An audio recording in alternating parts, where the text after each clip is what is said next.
Hello viewers, কেমন আছেন সবাই? আজকে আপনাদেরকে দেখাবো ঢাকা শহরের তীব্র যানজট এড়িয়ে পুলিশ প্লাজা থেকে রামপুরা, গুলশান অথবা এফডিসিতে যাওয়া যায়। প্রথমেই পুলিশ প্লাজা বোটঘাটে এসে পেয়ে যাবেন টিকিট, যার মূল্য স্থানভেদে জনপ্রতি 20 থেকে 25 টাকা। ঢাকা শহরের গতানুগতিক যানজট এড়িয়ে এই ভ্রমণ আপনাকে দেবে স্বাচ্ছন্দ্য এবং বাঁচাবে আপনার মূল্যবান সময়। রাস্তার তীব্র গরম এবং যানজট এড়িয়ে এই রুটের যাত্রীদের জন্য এটি হতে পারে স্বস্তির ভ্রমণ।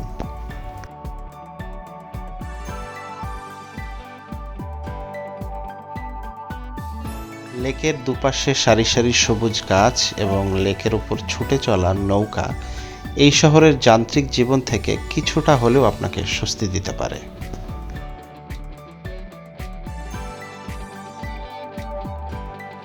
এছাড়াও যারা নৌকা ভ্রমণ পছন্দ করেন তাদের জন্য অল্প খরচে এটি হতে পারে দারুণ অভিজ্ঞতা।